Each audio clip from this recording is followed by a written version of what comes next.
Alrighty, it is another Penguins live chat here from the Pittsburgh Sports Live studios. Hey, I'm Dan Kingerski of Pittsburgh Hockey Now. Also of National Hockey Now. You may have seen our websites, Colorado Hockey Now with Adrian Dater, Boston Hockey Now with Jimmy Murphy, and there are a few other sites coming. I did this spur of the moment as well, and 2 o'clock on a Wednesday afternoon is not always the best time. So give me a second here to share this and to get everybody on board so that, so we're going to talk a bit about Alex Galchenyuk, Brandon Tanev, the two newest Penguins, obviously. I've done extensive film studies on them. If you didn't see my resume from last week's show, that's okay. You can certainly use the message board to ask, like, who the heck are you? I do always forget that a lot of you are just finding me, and especially in Pittsburgh anyway, and don't know about the 20 years of work in this business being hockey, media in and outside of hockey, that I've done. We'll talk about Brandon Tanev, my film study on him, which was published several days ago on Pittsburgh Hockey Now. I'm in the midst of finishing up the Alex Galchenyuk film study, and in many ways, the Galchenyuk film study is going much worse than the Tanev study. People thought the Tanev was very negative when the conclusion was somewhat balanced. Galchenyuk, I've got another game, maybe two to watch, because I don't want to just jump on anybody's neck. That's not what Pittsburgh Hockey Now is about. We always try to bring a genuine, insightful, and balanced look at it. However, Galchenyuk and his time with the Arizona Coyotes last season is making me work for it. I'll dive more in depth here as we get into the show. That's for sure. Obviously, if you have any questions, of course, dive onto the chat board. Always appreciate that. Let me share the video one more place here. There we go. I was also eating some pizza. I just kind of came running over to the studio. I realized I had a couple hours to do this, so bear with me there. Here's what we're going to do. We're going to start with with Tanev, work to Galchenyuk. We're going to talk about the Penguins as a whole. We're now a month away from the prospect camp or prospect tournament up in Buffalo, which is going to tell us quite a lot, actually. In fact, you can look at him for a few seconds. And I have a feeling, just a real gut feeling based on a couple of the sources which have gone radio silent. And I mean, like, hey, Dan, how you doing one day, the next day, nothing. And that only happens two occasions. One, when there's good news to report that they can't share yet, or B, that there's really bad news to report that they can't share yet. And I guess as media, I'm the great white shark, just kind of lurking in the waters to find out either one before sources are ready to divulge that information, certainly at sensitive times. And I'm kind of hinting at Marcus Pettersson a bit here, and the dominoes which may be just about ready to fall there. Let's see what we've got here on the chat board. Hey, Sean, how are you? Corey, hi, Dan. What about last RFA to sign? Well, okay, you know what? Since that's the first question, Corey, we'll dive right into that. I believe the Penguins and Marcus Pettersson are talking about much more than the 1 year, let's call it $1.6 to $1.8 million contract. I believe the Penguins are looking bigger picture. However, to look bigger picture, longer term, that costs more money, Corey, because Pettersson has no reason to sell off arbitration years coming up next year and in 2 years. He has no reason to sell those years off at current value. He's going to bet on himself. So if he wants a long-term deal, and the Penguins want to get him on a long-term deal, the The negotiations probably, gut feeling, start at about $2 million. Penguins need to clear a bit more money to get to that $2 million. So that's where I think everything is at right now. And that's why I dove into the Alex Galchenyuk film study. Because the more I thought about it, a thought began to occur to me. Well, why are we talking about Jack Johnson and Eric Goodbranson only? Why are we maybe floating the idea of Justin Schultz? Or even worse, I think, of all would be to trade Patrick Hornquist, who's probably on top of his game, except for that second half slump last year. He is most likely to be the biggest contributor of the group that I just mentioned. So why would you go straight to him for a trade to free salary? Then I began to, well, why not Alex Galchenyuk? He's on a one-year deal at this point. I mean, effectively, he's got 1 year left on his contract. Let me say it properly. He's got 1 year left. He makes $4.65 million, and it's been now several years since he popped 30 goals for the Montreal Canadiens. Where does he stand with the Penguins? So that's why I began to dive into the film study. I've not yet published it on Pittsburgh Hockey Now. I am most of the way through Game 3. And for those of you unfamiliar with how I'm doing these film studies for the new Penguins, I am grading them on how they performed last season against Metro Division foes, the Capitals, the Islanders. I think I watched Tanev and Florida, which obviously isn't Metro, but it was an important game, so I wanted to see him in a unique situation as well. So I've watched Galchenyuk now against the Capitals, the Islanders, and actually I'm watching Galchenyuk against the Penguins too. I wanted to see if his game opened up. I wanted to see that process. I'll give you a little bit of a teaser, or actually quite more of a teaser. I'm really having to work hard to find good things with Galchenyuk's game. There aren't bad things. I'm not going to sit here and tell you he's Phil Kessel hanging out at the red line sometimes. Galchenyuk plays 200 feet. But with what urgency is a big question mark for me. I see him get end wall to end wall, but I often see him kind of tiptoe into those areas. I don't see him charge in to dirty areas. Now, after 3 games against the Metro Division teams, including the Penguins, I've seen an entirety of 2 shots. That part is incredibly concerning if I'm the Penguins. Watching him be pushed to the perimeter against the Washington Capitals and New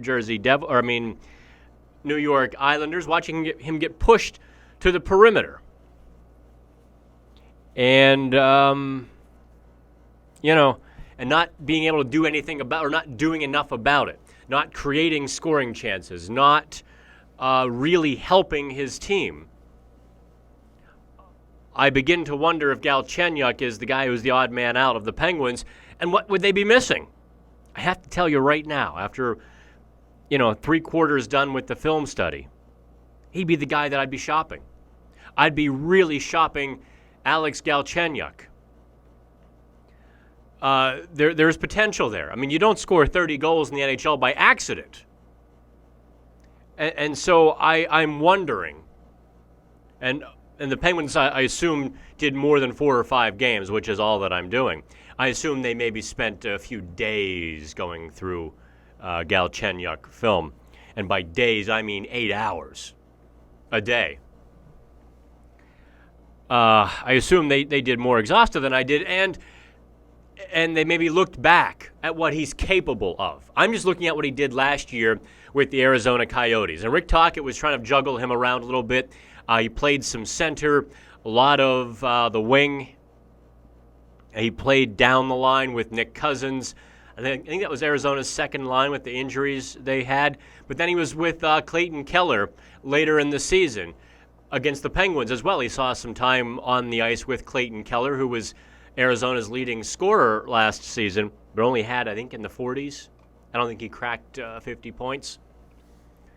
And the best shot I've seen Galchenyuk take was a little backhand to forehand move towards the center of the ice from 35 feet, from well beyond the circle. It was a nifty little shot, don't get me wrong. But from that distance, I'm going to stop that shot. Murray steered it aside without much problem. So I'm just giving you a heads up here. I'm probably going to be pretty hard on Alex Galchenyuk when I publish the Galchenyuk film study. If you haven't yet, please subscribe to Pittsburgh Hockey Now Plus, the PHN Plus. We are doing a subscription drive this month. We also donate 5% of every new subscription to a charity. This month is also the food bank again. Last month, in just 10 days, we donated $30. And really happy to do that in kind of the barren off season. So we thank you for your support. Please go to Pittsburgh Hockey Now and join PHN Plus. Certainly could use your support heading into the season as well. Michael asks, is Jake Gardiner a possible look, or are the Penguins locked into signing Pettersson? Those are two giant ends of the extreme, Michael. Pettersson is a couple... Oh, no. Phone call. Hang on.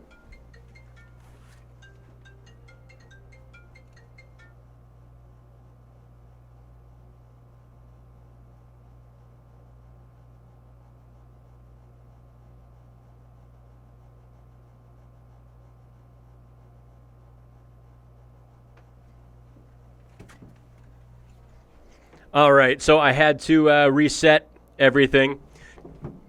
I forgot to put the camera on airplane mode as we do these live chats. So we'll take a look at Nathan Laguerre as well. Or if you want, I know I've got a lot of Kessel fans still in the audience. And now I'm back. Gotten good at fixing things on the fly. Also with me, Bob and Doug McKenzie. We'll slide them over here so I can talk with my hands just a bit more than I usually do. But anyway, back to Pettersson and Jake Gardiner. Pettersson's a couple $1 million defenseman right now. Maybe a little more if they're signing him long term. Jake Gardiner is $6-7 million and quite frankly not worth it. Jake Gardiner and Justin Schultz might compare, though Jake Gardiner has more turnovers and more of those gaffes and more of those costly errors than does Justin Schultz. Gardner's a bit younger, so there's that going for him. But no. The next person who tells me the Penguins are in on Jake Gardiner who's credible, I know some of the rumor sites just keep beating on that drum. If they got any more full of it, their eyes would be brown. Not going to happen. Not even a remote consideration. Not real. No. Fake. Fake news. Fake rumor. Fake report, okay? If the Penguins were truly in on Jake Gardiner, at very least, one of the 4 or 5 Penguins beat writers, and I include myself in that group, would have heard about it. We're all beating the bushes trying to find what the Penguins might do. I assure you that's not on the table. But I guess moral of that story is don't get too enamored. Down goes Bob. Oh, where'd the chair go? Anyway, don't get too enamored with those rumor sites. They are designed to make you click, not to report news, okay?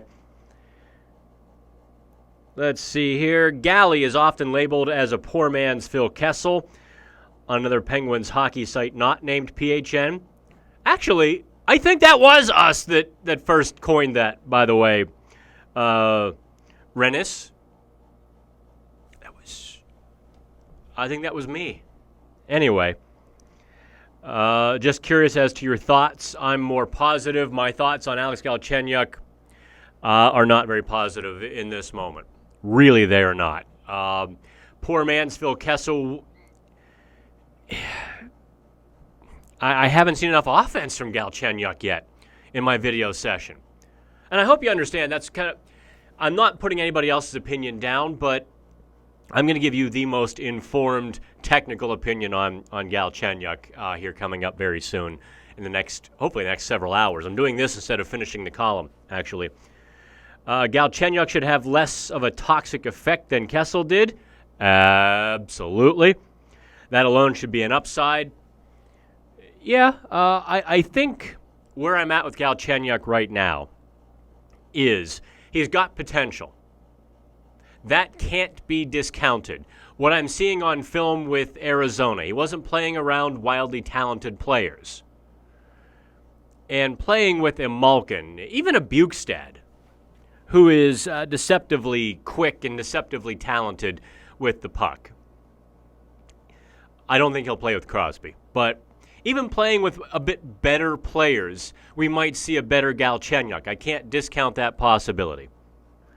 But the Penguins right now seem to have, by moving Kessel, that was addition by subtraction to me. Absolutely. Addition by subtraction. They've mitigated a bit of that addition with Galchenyuk because of the money issue. If Galchenyuk made a couple $1,000,000, I'd say fine, but that's not the case. Chris asks, in order to get under the cap and sign Pettersson, when will a trade happen? Before camp or before game one? It doesn't have to happen either time. Everything I have been told and even contributed to by some of my colleagues, Jim Rutherford is holding the line on this last move. He's not going to do it on the cheap. So it could be into the season before we see this situation resolved. They very well might just put Riikola in the top 6 for the minute, right? Riikola and Goodbranson and roll with that for several weeks, a month. I don't know. Maybe Trotman for all I know. I honestly don't know when that deal is going to go down because I think the Penguins have in mind what they want to do, Chris, and they're not going to settle for less. So that answer of when depends on the other team. I think it's kind of that's where it's at. Hey, Jay Poopsie, we don't need Galchenyuk to get 80 points this year. 50 to 60 points for him should be enough. That's probably a fair comparison. If he gets 50, 55 points, it won't be a loss. Galchenyuk does play a better defense than Phil Kessel. Just no question about that. He goes to the walls. He goes to the end walls. He's obviously not very hard to play against. He can be a step slow to the dirty areas, a little timid in those dirty areas, but he shows up. So that alone should help the Penguins' goal differential. That's kind of where I'm at. Do I see Bukestad getting more comfortable and becoming a third-line center we've been looking to have for a while? I can see him putting up some decent numbers. Brian, I really liked the offensive pressure that Bukestad and Hornquist put together last year. We're talking 60-65% Corsi. We're talking 60-65% scoring chances. We're talking a huge expected goals for with those two. And we're also talking, I think just as importantly, about a very tiny goals against. I think they allowed 3 even strength goals against in 6 weeks. That's extraordinary because they had the puck, they had the pressure. Hornquist was ice cold. Bukestad generally is an 8% shooter, which is below average. So, the Penguins are going to need somebody to finish on that line. Hornquist, I think, will return to normal. Their numbers will increase. I really liked that work that he and Hornquist and Bukestad did, and I really liked what Bukestad can bring. He's deceptively fast. As a big guy, you don't think he's going very fast until you realize the ground he's covered in a very short period of time. And that wingspan on the forecheck, he would spread out his arms like this. He literally would do that. And the defensemen a lot of times would freeze because they couldn't see around him. He's a big guy, and he used that to his advantage. Jim Reynolds. Hey, Dan. Hi, Jim. Sean asks, will Galchenyuk be more apt or give a hit, check someone hard into the boards than Kessel? I felt like Phil almost avoided checking people half the time. Well, Sean, you're wrong. Phil Kessel avoided checking people all of the time. No, Kessel really did. Kessel had what, single digits? Maybe 10 or 12 hits a year? That's all. Galchenyuk puts his body close when he's playing defense. He also doesn't hit. He'll go to the wall. And the one thing I've noticed about Galchenyuk in the film study is he's had the chance to just plaster several defensemen because he's quick enough to get in on the forecheck. As the defenseman's ready to play the puck or going to the wall, Galchenyuk could just, like a bug on a windshield, and has thus far not even really used the body. Just kind of coasts in there and goes to the side. I'm curious if Sullivan and Recchi will have a little chat with him and say, when you have the defenseman on the wall, he should be in the wall. That's maybe one of the talks I would have with Galchenyuk. Didn't mean to steal my thunder on Gally coining. Now, which website was that? Let me know. I'm curious as to who I agree with or who agrees with me. After my battle this past 12 months with the Penguins blogosphere, because I didn't acquiesce to the Jack Johnson is Satan crowd, I wouldn't mind being on the same page for at least a few minutes anyway. Right now, who is the 13th forward? Zack, Aston, Reese, Teddy B, Simone, Renes. Is it Renes? Am I pronouncing it right? Renes? Kind of like the idea of Simone, Bukestad, and Hornquist on the third line. That trio had extraordinary numbers. Simone was part of that Hornquist and Bukestad. The Hornstad line. I think the odd man out, though, is Simone because of Dominic Cahoon. Although Zack, Aston, Reese will have to sing for his supper, he's not going to be immune from a healthy scratch if he's not playing well. I don't know that Dominic Cahoon is immune from a healthy scratch as well. I think Bluger is largely immune because who else will be their fourth-line center? You don't want to put Galchenyuk there. Maybe you'd put Jared McCann for a little while if Bluger is not doing so well. Sorry, the air conditioner is on. The studio was pretty stuffy here. Yeah, there's a reason why Kessel never misses games. He doesn't take or give hits or block shots. Yeah, Phil Kessel didn't have much interest in those dirty parts of the game. And I have a feeling if we ask, we'd kind of get that expression. Anywho, keep those chats rolling in here. This was spur of the moment. I'm sure the numbers won't be great. I do these for you. These make a couple dollars. I don't really put much money in my pocket when I do these, and it doesn't really benefit the website that much either.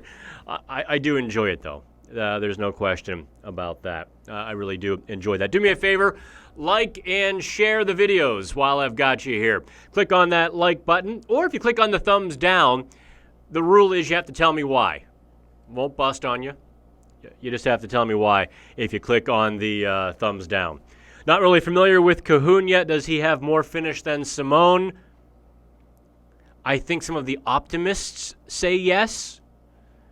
The reality is Cahoon had 37 points last year. Simone had 30 points. Both played very similar roles. Both are very similar in stature. So Does he have more finish than Simone? It actually might be a race to the finish line on that one. We might actually change our answer in December if Simone takes a step forward. I mean, Simone has had, 1 year in the NHL? He very well might blossom. A little bit of confidence, a little bit of swagger. If his balls drop, we might see the kid pop 20 goals. Lord knows he had the opportunities last year. That's for sure. Jay Poopsie. By the way, you got a picture of Patrick on SpongeBob. I had no idea. I did a goofy Twitter poll just for my own amusement. I was watching Shawshank Redemption the other night, and Clancy Brown is the tightest screw that ever walked Shawshank. Byron Hadley. Couldn't think of his name for a second. I had never put together that Byron Hadley was also the Kurgan from Highlander. Had never put those together. So I'm like, okay, which was his better role? And that's when most of you told me that Clancy Brown was also Mr. Krabs in SpongeBob. I had no idea.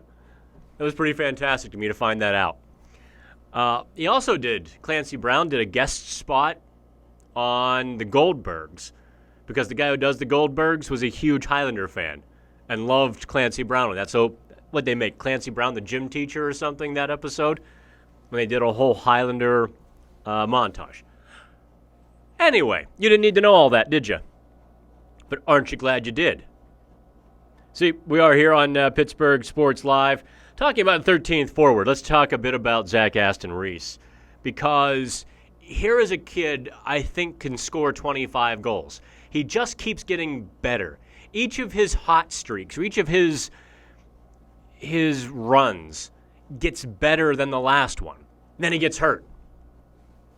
If he can string together 40 or 50 games consecutively, I think you're really going to see a run from this guy. And at $1 million for the next 2 years, he's a bargain. He did very well beside Evgeny Malkin last year. And then he broke his hand in a fight when he, Colton Scevia, right? Was that who he fought from Florida? And Sevier kind of fell on his hand. It wasn't even punching the helmet. It was him falling on it. Oh, yeah, Pittsburgh does not like Jack Johnson. Yeah, I'm not going to bash any blogs. A blog can certainly be over the top and funny. They don't answer. They don't answer to anybody. They don't have to answer to the player or the organization about unfair or just relentless garbage. I wish they wouldn't, because it tells me that they're not. You can hate any player. All right?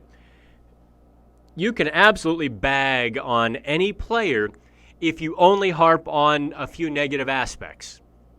But what Pittsburgh Hockey Now does, and we're not a blog, we are a credentialed news outlet which covers the Pittsburgh Penguins, and I'm very proud of that. You have to provide a real story and hopefully a bit more insight. You take the debits and the credits, both sides of the ledger, the positives and the negatives, the money coming in and the money going out. Then you get a real picture. Anybody can downplay and ignore the positives to create this isotropic, what's the misanthropic version of Jack Johnson. Anybody can do that.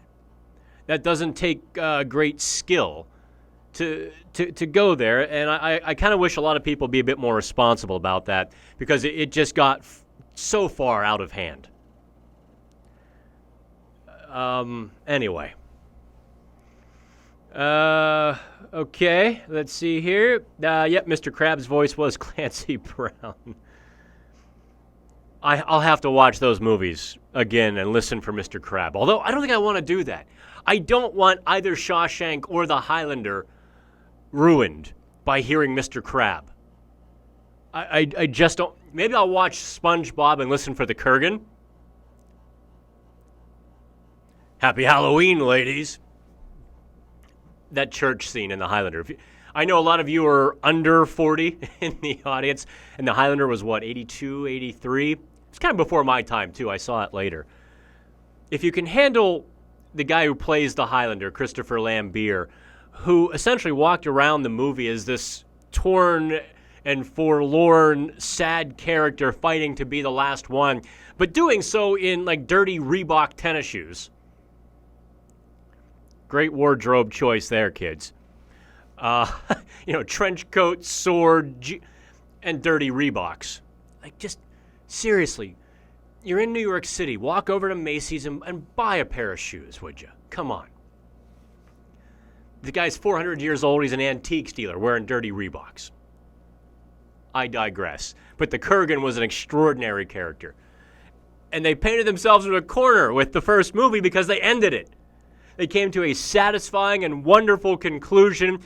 Sean Connery from The Clouds, just like Happy Gilmore with Chubbs from The Clouds talking.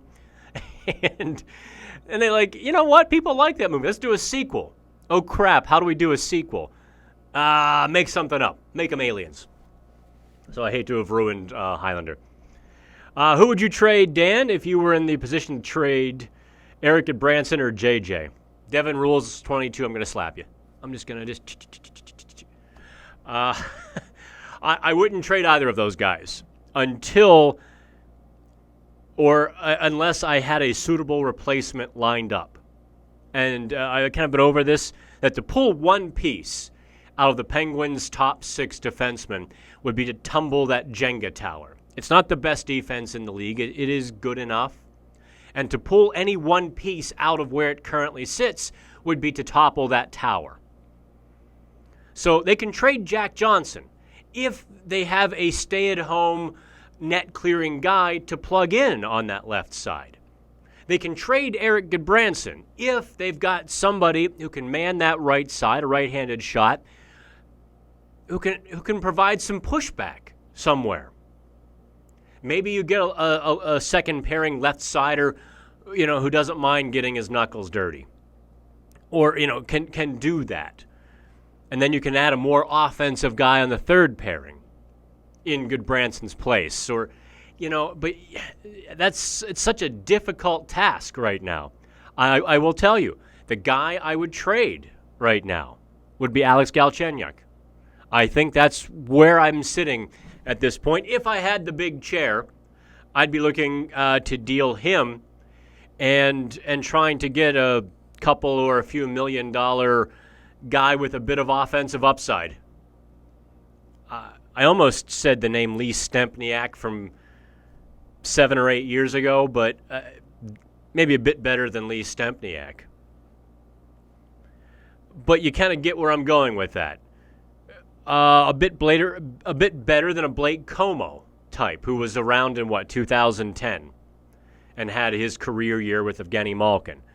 You want a little better than that, but in that realm of a blue-collar guy who can put the puck in the net occasionally, who can score 20, 25 goals with a Malkin and provide some extra benefits too, but who doesn't make $5 million. Those guys are a bit tough to come by, though, too, because teams who have them generally are happy with them. Sean asks, do I see Tanev becoming an important, effective piece for the next 5 years, or does his contract become a problem down the road?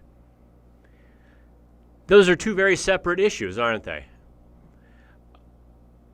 The answer to both those questions is yes. I think Tanev is going to be overpaid for what he's going to produce for the Penguins. That was the big surprise. I went into it with an open mind when I did the Tanev. I wish I had a picture of Tanev here. Do I? Who's that? Oh, nope, sorry. That's Kalen Addison. Let's put Jim Rutherford up here. You're tired of looking at me. Tanev, I go into these with an open mind. That's for your sake, for my sake. I want to have the right opinion, not reinforce my previous opinion. You can always know that I'm doing that. Everything I say to you, every opinion I put forth, every bit of analysis, I'm constantly reevaluating it. I'm always, consider it like, I don't know, I heard this description one time. It's like a chain. You stretch that chain out, you find the weak link, and you put a stronger link in there. And I try to do that for you. With Tanev, I was surprised at how down I was. I really downgraded his signing after that film study. I would have put it at a solid B before the film study. Now I'll put it at a C. He's going to be overpaid. But that does not mean he can't help the Penguins. You kind of get the dichotomy there. If they could reduce his salary by $500,000, $750,000, it would be a really good signing. But at 3.5, I think the next couple or few years it's going to be a little bit of a hindrance. Now, if the salary cap goes up and up in 5 years, it'll be much less of a hindrance. And Tanev can indeed help the Penguins. Look, he's fast. He is dogged on the puck. He is just all over the puck when he's on the ice. But he really doesn't, from what I could see, have much in the way of offensive instincts. I couldn't really get a gauge on his hands because he doesn't have instincts to really get himself in great scoring positions. He's kind of always the right church, wrong pew on offense. He does a lot of good things, and I don't think his shot is anything beyond average, which is always going to limit his potential offensive output. So I hope that answers your question, right? The answer to both, yes, he's going to help the Penguins. But, yeah, right now he's a bit overpriced. Wanted McCabe from Buffalo before he got signed. Botterill knows the roster and needs a goalie. Maybe DeSmith or Jari could have been pieces we'd give up. Don't write off Buffalo just yet. I continue to look at Rasmus Ristolainen. I look at Risto, a younger right-side defenseman who is in sore need of a guy like Sergei Gonchar to help him. He's got 4 years on his contract remaining at $5.4 million, right? So it really is getting dark in here. I guess I should put on some more lights. Oh, I see why. The studio light turned. I'll have to tighten it. But regarding Buffalo, I continue to think if there's something to do there, to acquire Ristolainen as a right-side defenseman for the Penguins who would add some offense, a ton of potential.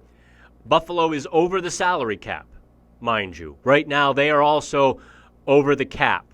So what could they do? I don't want to start randomly or indiscriminately tossing out names. I think that's a bit irresponsible. I think the Penguins could make that happen. I think Buffalo could make that happen. How's that? Brian says he feels so many people are sleeping on the Penguins, saying the window for more cups has closed. Do I think maybe they just needed the longer summer break and certain distractions gone? The window can open very quickly for the Penguins. Let's say Galchenyuk begins to really tap into the potential that a lot of us thought he had when he was in Montreal. Okay?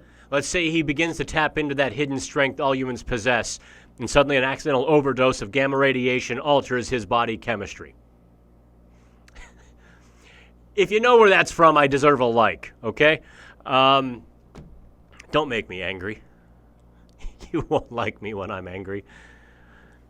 Anywho, if Galchenyuk taps into it, and Goodbranson is the defenseman we saw in the second half last season, and Marcus Pettersson continues his progress, and Cahoon or Simone takes the next half step forward, and Teddy Bluger is what we think he can be, and Bukestad and Hornquist are what they were in the second half last season, and Hornquist isn't ice cold, and Evgeny Malkin plays hockey without viewing the inside of his colon.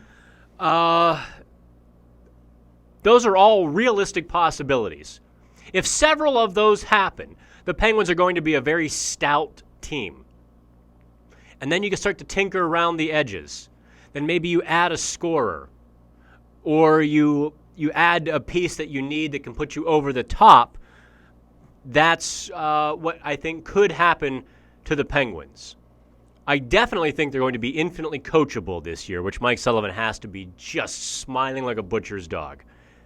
They could be very reminiscent of last year's New York Islanders team, which allowed less than 200 goals. I think with Matt Murray on his game, the Penguins' defense being as staunch as it can be. I mean, they're not offensive, but they sure as hell are defensive. And a little, they might give up 200, 210 goals and only score 240. If they do that, they'll actually be a championship contender because they've got Malkin and Crosby. That's where I'm at with it. I think they would need some help. I think Jim Rutherford would get them the help if they needed it. Do I feel Guerin would make a good GM for the Pens after Rutherford? Well, Chris, I sure as hell praised Billy Guerin on Pittsburgh Hockey Now yesterday, didn't I? I praised him up one side and down the other and endorsed him for the Minnesota Wild job. Not that Craig Leopold would ever ask me, but if he did, I would endorse Bill Guerin. I'll say this though: if Guerin took over for Rutherford, if you read that story, I dropped some inside dirt, by the way. I really did kind of drop some inside dirt on what we think about Billy Guerin. Check it out. In fact, let me try to pull that up here. Let me go to Pittsburgh Hockey Now real quick. And I'll post it in the comments section. Come on. There we go. So you can all read it. To your question, however, if I think Bill Guerin would be the right choice to succeed Jim Rutherford. There's the article. No, I don't. And I know you're like, wait a second. And the reason for that is there's a lot to be said for continuity. There's also, I think, a great temptation or a great possibility when you stay in-house and just have that succession plan of becoming stale. And I believe Billy Guerin has differed with Jim Rutherford on several big decisions over the last couple of years internally in the Penguins organization. Guerin is a loyal and good assistant GM, and you'd never know it. I believe he has offered contrary opinions and stuck to his guns. Rutherford went different directions on other things. If Guerin would kind of bring a new stamp, a new breath of fresh air to the Penguins after Jim Rutherford, I would say go ahead and do it. If Guerin is more in line with Jim Rutherford, and it would be kind of a stable, flat-line continuation, no, I don't like that. I think sometimes that change can be like the paddles, the defibrillators. Clear, and you kind of jumpstart things. Someone comes in with new ideas, strong opinions, fresh, and sometimes you start turning over rocks that maybe have some moss or mold on them that need to be turned over. That's what I think the next Penguins GM will have to do. I don't know when Jim Rutherford will be done. 1, 2, 5 years, 6, more from now. But when Rutherford is done, we'll be looking at the last phase of Crosby and Malkin. And the next phase of the organization, I think a new perspective on things would be a better route to go. How's that? Let's see here. Vancouver rejoiced when Goodbranson's contract was moved. JJ wasn't needed in Columbus. Is it typical that the Pens find value in this type of player, or is this something new?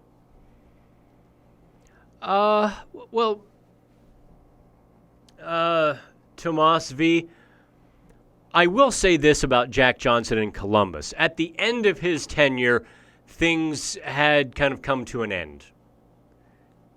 Before then, he was in Columbus, I think, 7 years.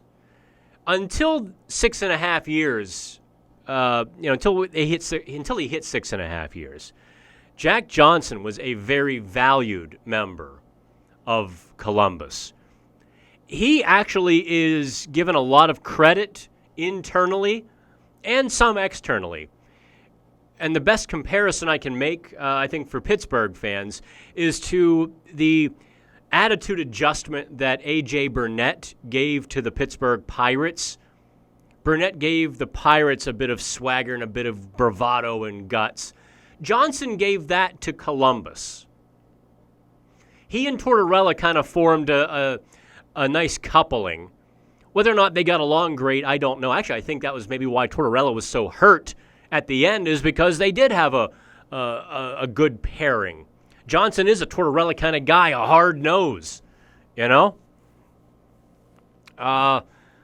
So I'm not going to say that Columbus had no need for Jack Johnson. In the end, it didn't work out. But for 6 years, it very much did. No question, Goodbranson did not fit in Vancouver. There's no question about that. The Penguins, and this is where you separate guys like me who, whatever level of analyst I am, from the guys who spend all day doing this at the highest levels. Because the Penguins saw in Erik Goodbranson skills that were being untapped, and they told us so. Before Goodbranson had hopped a plane from Vancouver to Pittsburgh, the Penguins brass said, listen, don't be bagging on this acquisition until you see him. We see skills that haven't been called to the fore yet, or at least in Vancouver, and we're going to try to mine those skills. I thought they did. I thought they did a very good job. So, is it something new? I definitely think there is something to it with Jacques Martin, who's an extraordinary defensive coach. There's something to it with Jacques Martin and Sergei Gonchar, who appears to really speak the defenseman's language. And I think there's something to it with a culture that prizes that. When you step into a situation and you believe in it. And the word is out amongst players because first it was Chad Ruedel that they grabbed off the scrap heap and gave a Stanley Cup to. You take a look at a guy like Zack Trotman, who was buried in the AHL and now getting a chance in the NHL again last season. I mean, because of injuries, but nevertheless, he might have played some of his best hockey last year. And Goodbranson. And even a Juuso Riikola. And guys look at that and say, okay, they can help me. Goodbranson said that. Said, wow, yeah, I'm excited. I think they can help me. And those things kind of create that same culture that the Pirates used to have. Another Pirates reference with A.J. Burnett. Back when the Pirates had Ray Searage and Jim Benedict working together. Compare that to Jacques Martin and Sergei Gonchar. You know, it creates something that is larger than the sum of its parts. And players buy into it. And that confidence creates something very unique as well. And the players really get to tap into their potential because they believe in the system and the process and they're happier. Okay, enough about that, right? Do I see Tanev breaking the top 6 or consistently placed in the bottom 6? Well, I'll answer that question with another link to Pittsburgh Hockey Now.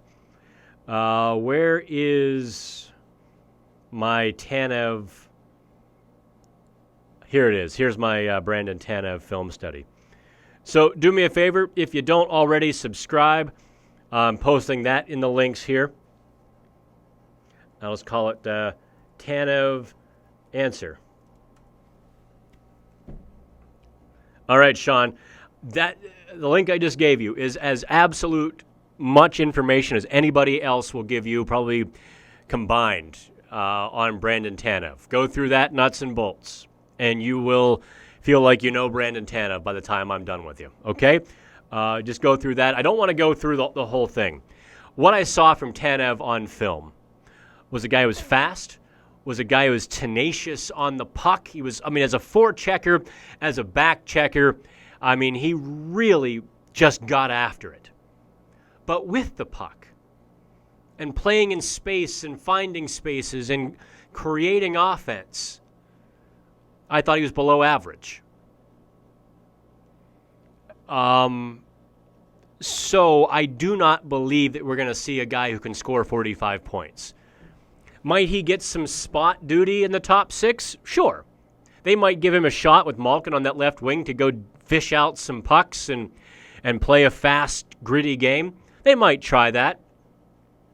I think they would get frustrated, however, when it's not bearing fruit. Hagelin, for whatever his numbers were, when Hagelin turned it on, Hagelin could put the puck in the net or create offensive chances. I don't see that ability to create from Tanev.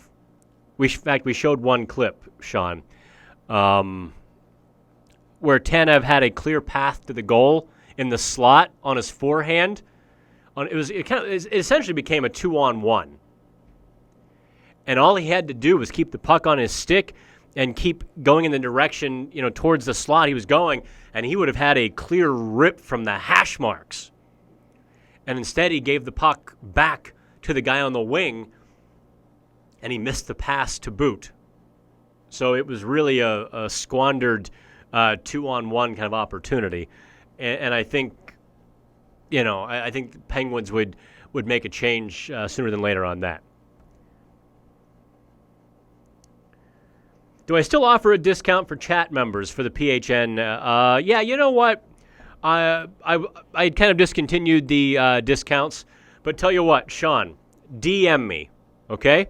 Sean, in fact, anybody else on the chat, DM me, and I will send you the private link to get a discount on the year-long subscription. I forget if it's $18 or $20. Get you the entire year. That's, yeah. If you join the chat, I'll give you a little break on the subscription. So DM me on Twitter at @DanKingerski. And I'm going to write that now.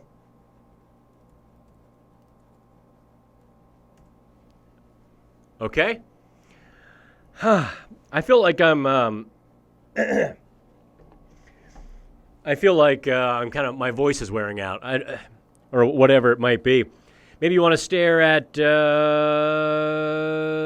this guy while I finish my pizza.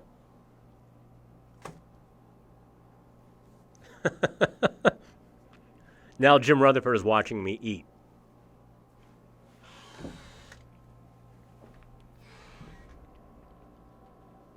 The good thing about pizza, it's good cold. You don't really have to worry about it. How about some drinking music, too? That is just Diet Coke, lest any of you have any notions like, what the hell does Kingerski put in his drink? There you go. All right, kids, I am done. My voice is gone. I think we've exhausted all the questions. Hey, check out check out SteelersNow.com. We've got Cale Barger working on that. Chris Muller, the football reporter, not the radio host, did some work for us this weekend. Alan Saunders has been at training camp as well, really kind of ramping up that Steelers coverage over there. Really proud of those three guys. Alan Saunders especially has really done some pretty good work on SteelersNow.com. Alan's really just a bust-his-butt reporter. You give him a sport and say go for it, and he'll get you some good stories and some good reading. So check out SteelersNow.com. Obviously, always check out PittsburghHockeyNow.com. We are just a few weeks away from actual hockey when the rookie prospects tournament is up in Buffalo. All right, I appreciate the compliment to Moss. Of course, DM me for the discounts. I appreciate your compliments. Give me the like and give me the share, too. Woohoo! I'm out. We'll talk again soon, kids. Oh, wait. Where did my... Oh, I guess you can't see me anymore. All right, I'm out. Goodbye.